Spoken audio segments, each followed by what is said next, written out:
Tell us, Jim, about Made in Heaven. It's releasing in a week. And what can we expect from season 2? Because there's a lot of craze about that. I really love all the characters. Well, you can expect the same stuff from season 1, except a bit more mature, different circumstances, new character additions, deepening of arcs that you already know and love. Yeah, these things. How will your character shape up? If you are not revealing too much, I'm keeping that secrecy element alive. But if you can give a hint of what we can expect, especially from your character, because from what we saw in the last season, he's a very complex person and very layered one. He's in the shade of gray. He's having issues in marriage. Same with Sobita Dolipala's character, who is playing your wife. So how are these characters maturing in season 2 in terms of relationships, in terms of life? Well, I can't tell you. Little bit, if you can You'll have to watch the show. Definitely, we will watch. We are waiting for it. But if you have to explain maturity, how would you explain it for the season, for the upcoming season? I wouldn't necessarily say that everyone is mature yet, but the process is happening. Things are being lost. Things are being gained. New people are entering your life. You have to reckon with your choices and your decisions from the first season. I think this season for Adil, there is a fair amount of loss. How is it that you always end up playing characters which are so intense and veering towards, a lot of them are in the grayer shades and facing loss of some kind on emotional level? Do you resonate with that more, with those kind of roles? No. You want to play a wide spectrum of roles? Yeah. Have ever people told you that, you are always so straightforward and blunt that people can feel intimidated by your responses? But you, please don't. Please don't. Yeah. You're always speaking very eloquently. I've seen you on and off screen. So I guess that I think you read a lot. You prepare a lot before scenes, and you have communicated that I just put all these books in the background to make it seem like I read a lot during interviews. I haven't read any of these books. You haven't read a single of them. I can Not see a single Marshall one. is there, but you're definitely interested. They're all props. Okay. They're all props. No, I'm joking. No, you must have read, I know, because from what I see is you pay a lot of attention to details on your professional life, and you believe a lot in workshops and preparing. Tell us how you prepared for Made in Heaven. I prepare by rehearsing. I just read the scene a lot, many times by myself. I try different ways to play it out. That's just my preparation style. I would love to rehearse with the other actors as well, but it's hard to get everybody's times down and schedules and etc. But we always do readings and little run-throughs before we play out the scene. Of course, it's a lot easier in the second season because the character is more or less inside of you at this point. You just it's just about kind of putting the needle in the groove of a record that is already spinning inside of you. So it just goes back into that groove and you're back on the track of Adil, Right. Since you brought an analogy related to music, are you a music lover? Because I can see Marshall. Stop it. I can see am Marshall. A music lover, yes. Yeah. What kind of songs do you like or you resonate with? Great variety again. In music and in film, and I think in art in general, I like it all. I like extremely classical. I like modern. I like rock and hip hop, and these days I'm even starting to get more into electronic music and folk music and indie pop and reggae and punk and African jazz and African rock and have you ever there's so much good music all over the world. No, I'm not a good musician. Ever tried singing or playing an instrument? Never. Not very good. So when we talk about you, I don't know how I should express this, but there is a kind of a enigma around your personality. Uh, how would you see this magnetic mystical aura that you carry? I don't know how I can better express it, but you do have some sort of enigma. You seem like a person who keeps things under the wrap, and in the garb of actors, or sorry, the roles that you play, you want to bring that out. Maybe how would you see all of Yeah, this? like if I had to make, if I was at a crossroads just now and I was asked, would you, from now onwards, would you rather do interviews? No, hear me out. Do interviews or have people watch your work and come up with their own conclusions completely? I would always choose the left one, because I don't feel that it's like asking a magician how they do the trick, right? You shouldn't tell, right? Ideally, you shouldn't tell. Mm. Ideally, that's why you come to the magician's show. So similarly, I feel a similar thing towards acting in general is I don't want to talk too much about it. I'd much rather discuss your take on the entire thing later. Oh, you see it like this. Oh, interesting. I wasn't trying to do that, but it's interesting that resonated with you. How come? Oh, it resonated for these reasons. Oh, how interesting. So I guess your performance is half you and half what the audience brings to the table. Oh, how lovely. And I do think that's the beauty of art and acting and in general, is that the art should ask the right questions and not tell, not explain, not tell you how to think. Just ask the right questions. So you have to confront yourself a little bit. Mimi's looking at Mimi's like, he's Oh talking, God, he's she's being like pedantic. she's She's like like, just just shut be up. in line. Yeah. So No, your first introduction to so acting was, I think, theater. If you would like to tell us, is this precision to detail coming from theater, from your theater background? maybe it was just always there and it's been applied to whatever I've done. Hard to say. Hard to really be able to unravel the threads of why you are how you are. True. You'd have to go back really far. You'd have to go back to your childhood, which you don't even remember. So then it becomes tricky. Mm. But since you have just mentioned childhood, I think theater, you did your first theater stint in your school days, right? Looking so funny over there. Anyway, sorry, keep going. So you did. Man, she is judging me. Mimi, are you all right? Hey, I don't Mimi. know what she's like. Oh my I God. think she's actually looking at some birds outside on the wire and on the ledge. And that's actually what she's staring at. It just is at the same eye level as the camera. So she looks like she's staring I directly think at the she's camera. so. While growing up, uh, why did you thought to be into theater? I didn't really think at all. I was just obsessed with storytelling in general. And then uh, there was speech and drama classes. And then the school I went to, which was the American School of Bombay, had they had like that drama class every year that you could take, and then you could be in the annual school play. I think most schools do that. So yeah, so then I was obsessed with movies. I was obsessed with TV shows. I'm getting a chance to act. That's great. It was more like that. It wasn't a conscious eureka kind of moment or decision. It was just kind of how life continued. Hmm.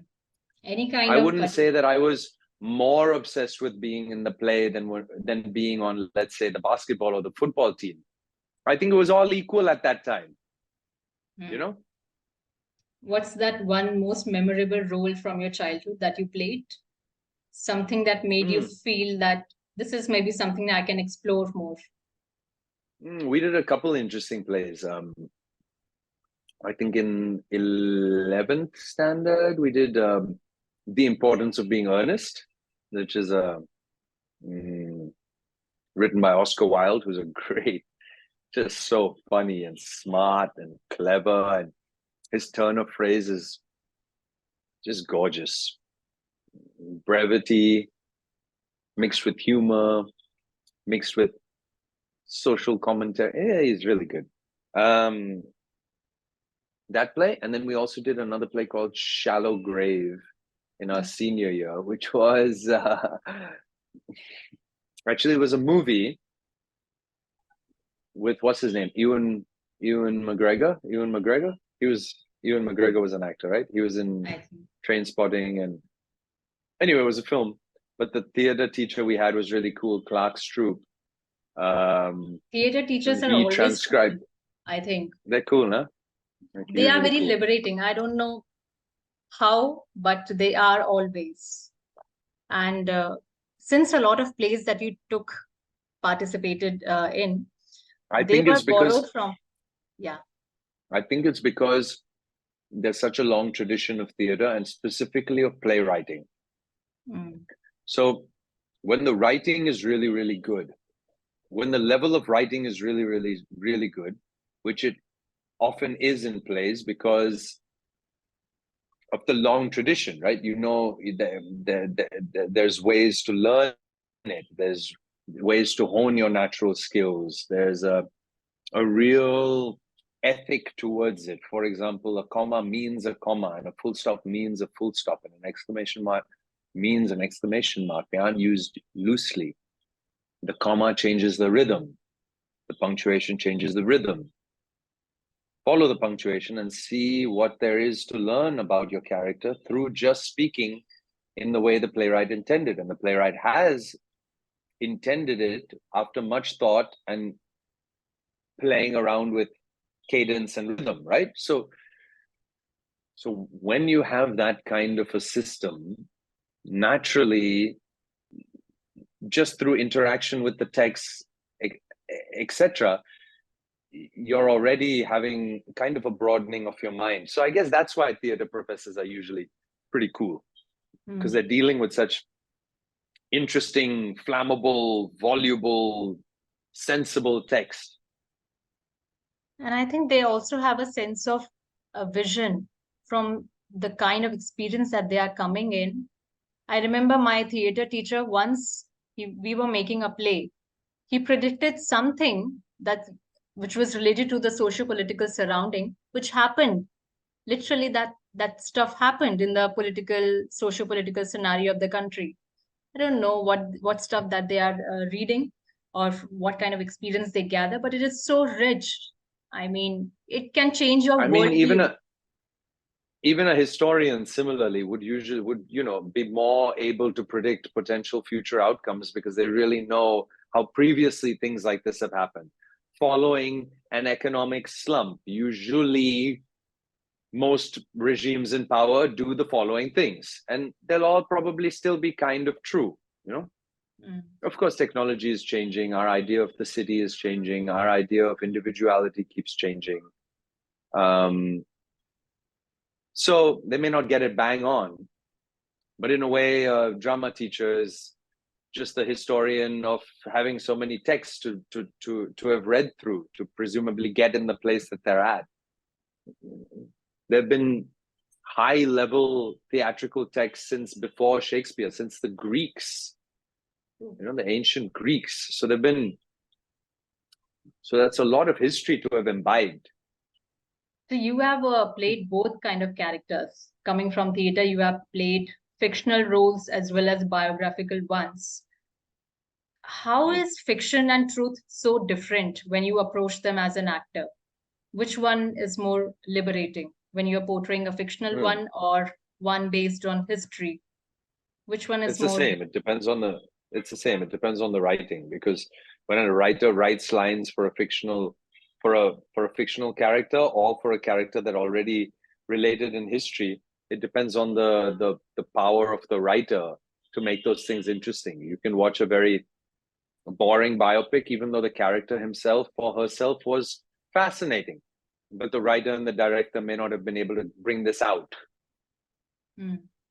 because you don't know the conversation that Homi Bhabha actually had with Nehru out in the garden. Huh? The strength of the writer creates that. So in a way, it's a fictional character. It's not. There's a real person over there, but you've created a fictional scene that you hope represents the character really well. But again, that just depends on the writer and the writing. So either can be freeing and either can be restrictive. It just depends, again, on the writing. Of all the canyon of work that you have had and what the future holds, right now, what do you think is the most enjoyable project for you, and why is it so? To be deadly honest, I never think about this. Projects come when they come, and they serve a purpose in your life at that period. And actually, I actively try not to rank or think about it like how you are saying, only because that becomes the benchmark then for what you should get, which only can make you upset, right? Because then other things may not quite match in the same way. But different projects have different strengths and weaknesses, and you should try to appreciate the strengths of each project as opposed to living in constant comparison. It feels like a sad way of life. But you're in a field where, you know, numbers matter a lot, looks matter a lot. Not to me. Yeah, I think that's why you're so cool and calm all the time. This was what I was about to ask. Like, how do you always are in a headspace which is so tranquil? I'm not always tranquil at all. Not at all. I'm very mercurial as far as the emotional range goes. I'm moody. I like my personal space and my personal time, and I just really value and enjoy it. And so I try to make the space and for it, and I try to keep to that, because your self-worth can't be tied only to your work. There has to be more than that, right? Because the work is a spring that will at some points be dry, right? It can't always be giving you fresh water. So, or if it's only up, there'll come a certain point where you won't be wanted in the same way that you were wanted before, right? It's inevitable. It happens to everyone. And yet we get fooled by it each time it comes, you know? So I think all of these things, numbers, blah, blah, blah, that matters to the production company. Let's put the money in. I'm an actor. So right now, what's your headspace as Made in Heaven releases? Excited to see how it's turned out. I haven't watched it yet, so hope it's good. But you're actually very chilled out, man. I mean, I feel like your priorities are very straight. When you're prioritizing something, you don't, maybe, I can be wrong, you can correct me here. You prioritize, and if the outcome is not like that, you're still okay with that. Have you done kind of a rewiring in your 30s? Because not everybody... No. Yeah. No, I feel I was just always like this. It's like, okay, done, on to the next one. What's the next thing? So you were like this in your today 20s was that also? Yeah, I think so. Today was this kind of a day. It wasn't so good. Let's see what tomorrow holds, you know? That's a very bright outlook. Always being on the toes, and yet not fearing too much about the outcome. Tell us how you speak so eloquently. What do you like to read, and if you have tried your hands on writing also? No, I've not tried my hand at writing really. Wrote some things when I was younger, but my ear for dialogue isn't that good. I'd have to improve that somehow. What I'm reading, currently I'm reading a book. Well, I just finished a book called The Man-Eaters of Kumau. It's by Jim Corbett. Okay. It's really interesting. I really enjoyed it. What else? I have queued up. I have one book that's nonfiction that's in my bag.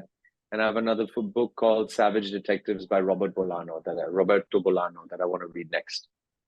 Okay, great. Apart from this, what do you Yeah. like to pursue in leisure apart from reading? Films, series, music, football, yoga, workout, friendships, Mimi, bicycling around. Yeah. This weekend I went to Yayoi Kusama. Okay. Had brought down, I mean, the Namak, NMACC, had brought down an infinity room by Yayoi Kusama, who's this Japanese American artist. She makes these rooms with mirrors and lights, and it makes you feel like you're in the middle of an infinite cosmic arena. It's really nice. I really, really enjoyed it. We only got 1 minute inside, which was too little, in my opinion, but apparently that's the rule worldwide, is you should only be there in 1 minute. I guess you should go in and really just experience it and not look too much at how it's been done, right? Because to an extent that decreases the magic trick, right? So instead, just go and experience it for a minute and kind of walk out.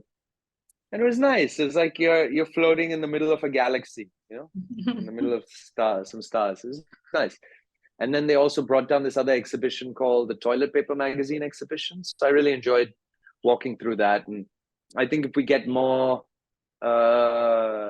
exhibitions in general, which we always have, but a lot of the galleries are in South Bombay, South Bombay. So you kind of have to make a trek or make a trip around it, which is fine, I guess. But just the prices of going to the exhibition, I just thought it would be more. Like, I think when Vincent van Gogh came over, when Vincent van Gogh did the room that you enter, the price of tickets was a lot more than the price of these ones at the NMACC. So it was refreshing to see those prices, because then it means that more people can go, and it doesn't become a thing only for the urban elite or whatever, and it just becomes a more accessible thing for everyone, which is what it should be. What's the point in showing the urban elite that they can look online, they can travel abroad and still see the same show? The idea is to get the more average consumer to come in, right? Exactly. And you have already been traveling a lot, and you also bear a childlike curiosity for everything related to art. Can you tell us a little about, I was going through some of your interviews, and I found one very interesting stuff that you have, of course, spent some time in Sydney, then Bombay for work. You, in the middle of all this, you also went to McLeodganj to try a yoga course. Do tell us about that. Why you thought of, opting for spirituality and yoga at a young age, and what made you go to the mountains? Why did the mountain calling happen? Well, actually, the mountain calling came only after I spent 5 months in an ashram in Bihar. And why I left Atlanta to come to Bihar, I just got more interested in the self-discovery, I suppose, which is very common for people after college. I reckon. You've been working for a while, you've been doing things, you've been following a path that's kind of not exactly been, no complaints, but it's not necessarily been your choice, right? You're just kind of doing what you think is expected of you, right? So anyway, the year after college, I was in a bit of this self-discovery phase. And then, I didn't have to get a job and help support my aging parents, for example, because they were doing fine by themselves. So I had the opportunity to come back to Atlanta come back to Bombay and then go to Bihar. And then I started wandering around. Yeah, I wandered around for a bit. I walked up to Gaumukh and I went to Dharamkot, which is above McLeodganj. Yeah. Stayed there for a while, wandered around in those areas as well. Yeah, self-discovery. And yoga was also a big part of that. Or how did yoga happen? Just wanted mobility and flexibility in the beginning. And then, if you commit to anything properly, it kind of takes you on its own little course, right? So I guess that's how it happened. We will little bit discuss about your fashion choices because we all really admire that. Even when, androgynous fashion became a word, I'm talking about around 2015 or 16, you were already opting gender neutral clothing when nobody had any idea about it. And it was Well, more people had an so-called a idea buzzword. about it. Had it, but People have it's not much People in have had trend. ideas about it since the beginning. They had it, but they were not in that popular domain in India, especially. We had Harry Styles and all, and they were playing around. But I think it's starting of the Instagram, they started realizing and coining this word androgynous fashion. So, do share a little bit about what fashion means to you, because your style So I sense is studied. very experimental. So because I lived in Sydney when I was younger, and then I went to the American school. I never really learned Hindi at that time. So when I would watch things, I'd watch things in the language that I spoke, right, which was English. So Hollywood films, European films, international productions in general, whatever we got of that in India, I would watch, right? Similarly, then I went to the States to study. So this idea of androgynous fashion isn't a new thing. It's been on since like It's been since nonsense, but donkey, it's yeah, being written about and since being since spoken a lot these days. since the beginning of time. Maybe now in Bollywood there is the idea Yeah, of androgynous fashion, but it's not a new thing. I yeah, mean, it's not new one of at all. my heroes, David Bowie, has been doing androgynous fashion since the 60s, for example.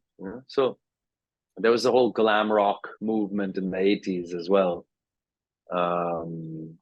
Yeah, I've never felt any. So it was not a conscious choice. You just felt like wearing what you want to. Yeah. Did anyone tell you that, this kind of ensemble is bringing the more so-called feminine side of you and you won't get so-called masculine characters if you wear this or if you take part in these kind of fashion campaigns too much or this is too vogue? No, Everybody was like couldn't always care. chilled out. Couldn't care less. That's great. This is the biggest like life learning in today's time when people are grappling through so much peer pressure, through going through, relationship issues Wear and whatever career you issues. like. None of it matters. They are all made up rules. It's all made up. Do whatever you want. Who is making them? It's made up by society. But there's no hard and fast rule. What rule? We only came up with what we should wear, no? We only can wear whatever the hell we want then as a consequence. I mean, Mm. there's And no it's rule. a and you never shy away from, embracing the feminine side while retaining the masculinity intact. Because it's just the truth of life. We all have the opposite inside of us, and anyone that doesn't Exactly. admit that is crazy, in my opinion. Actually, I think that you're insane.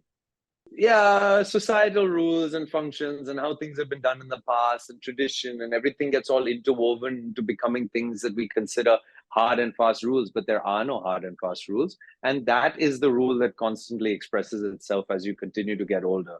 And you see the variation that this earth supports and balances, not just in the plant and animal world, but also within human beings. The more people you talk to, the more people you really connect with, the more you realize that there are no hard and fast rules, and just take each person as they come, because each person has their own complicated situation and past. So wear whatever you want. If you're feeling feminine, be feminine. If you're feeling masculine, be masculine. Don't worry about it. If other people don't like it, that's their problem. They'll figure it out eventually, or they won't.